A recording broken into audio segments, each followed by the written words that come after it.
We pulling?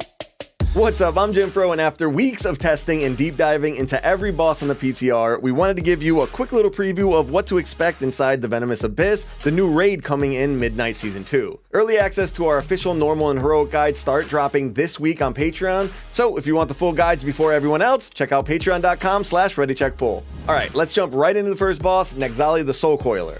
Phase 1 is all about ad management, where you're trying to stop these restless Amani ads from getting to the soul well that's in the middle of the room. The ads have a magic absorb shield that forces them to walk towards the soul well. Letting them get to the soul well is really bad because the boss will instantly cast Soul Coil right, doing raid damage and on heroic giving the boss a stack of increased raid damage. It's not a wipe, but letting ads get to the soul well will definitely suck for your healers. Then in the intermission, you beat up 2 echo ads while soaking the big red fire soak. Anyone who didn't soak gets a small circle that they need to drop on top of the previously killed Amani ads to stop them from respawning. Once the 2 echo ads are dead, you start phase 2, which is basically just phase 1, and you have until the boss reaches full energy to kill it or you're dead. Then it's off to the second boss, the Entombed Sentinels. There's 2 bosses that you need to split your raid in half for and keep them over 40 yards apart. One team on the left and one team on the right. Each side has their own boss mechanics to deal with. The green sentinel spawns an ad that pulses raid damage until it's killed, and you need to kill that ad before it spawns another ad. There's also a bunch of orb droplets that need players to run over them before they explode. On heroic, once the droplets are destroyed, they spawn some spikes that shoot at the boss. The red sentinel puts out some magic dots on several players that need to be dispelled. And there's a group soak that needs to be soaked near the edge of the platform because on heroic, a few seconds after the soaks happen, everyone drops blood under their feet that expands outward. When the bosses reach 100 energy, they smash into each other and start swapping spit.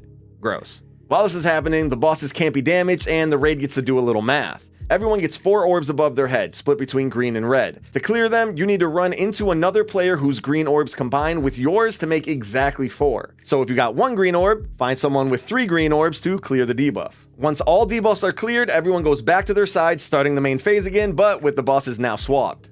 Boss 3 is Vashnik the Malignant.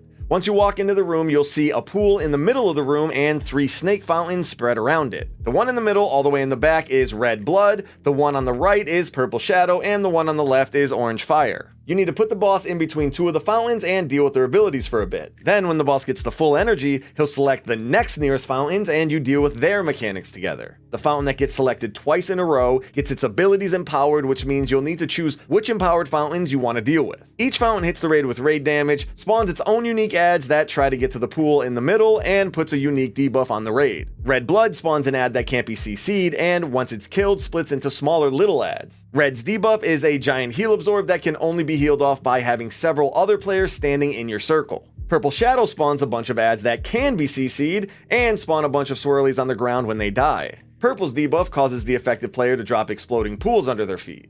And orange fire spawns 2 ads that also can be CC'd and pulse damage. When either of these ads are killed, it causes a massive explosion and dot to the entire raid. The orange debuff is a circle that's a massive explosion, and the player with the circle needs to get far away from the raid to reduce the damage. There's a few other mechanics, but the fountains are the most important part of the fight. You just keep rotating which 2 fountains to deal with until the boss dies. Of course, the official Vashnik guide will probably have a recommended fountain order, so check back for that.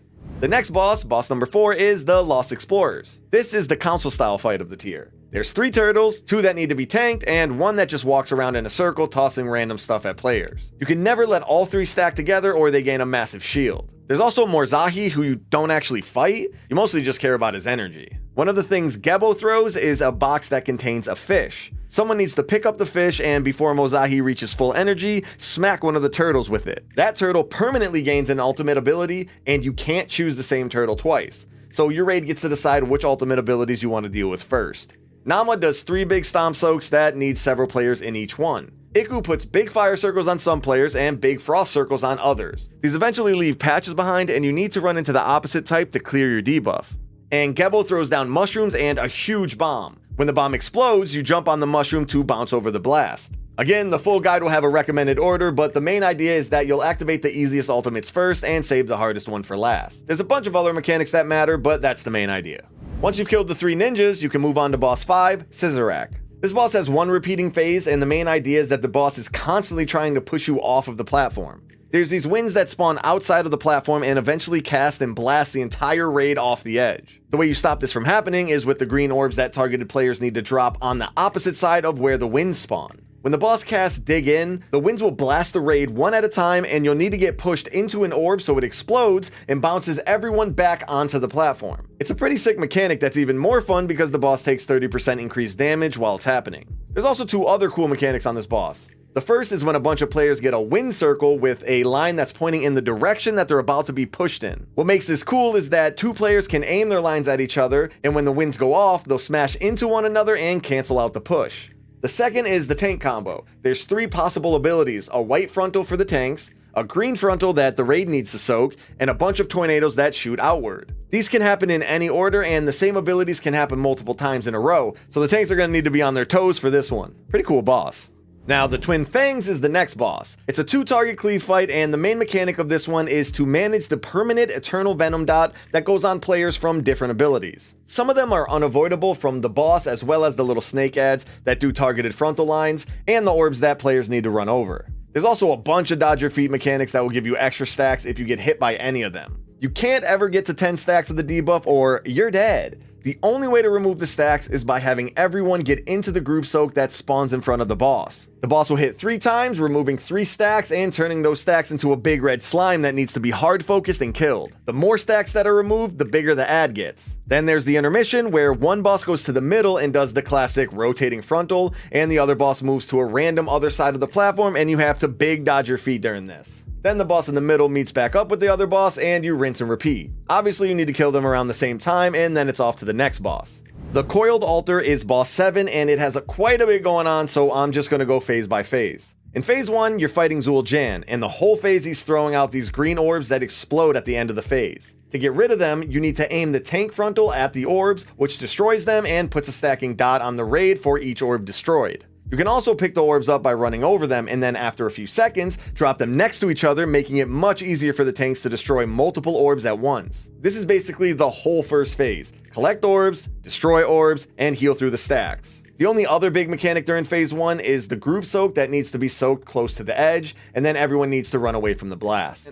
Once Zul'Jan dies, you start phase 2, where you fight this green ghost dude, Hexlord Malakras. The boss mind controls several players who then try to jump off of the platform to their death. You beat up the MC'd players to end the mind control, but each player you break out spawns 2 ghosts that fixate random targets. These ghosts can't be damaged or CC'd, so the only way to stop them from moving is by looking at them. And the only way to destroy them is with the new tank frontal. So you let them get close and stacked, and then stare at them to stop them from moving so the tank can line up the frontal and destroy them easier. The boss also does a cast where you need to break the shield and then kick the cast. You keep doing all of this until Malakras gets to 1 HP, where he starts the intermission. During the intermission, Malakras resurrects and heals Zul'Jan, but Zul'Jan also takes 100% increased damage during this time. So this is most likely where you'll bloodlust and blast the boss. After that, it's on to phase 3, which is basically just phase 1 and phase 2 at the same time. Listen, during PTR, this phase was actually insane, with tons of coordination needed for orb pickups, big DPS and healer checks, and it felt like you had almost no room to do any of it. So I'm pretty excited to see if they make any changes to this one when it goes live.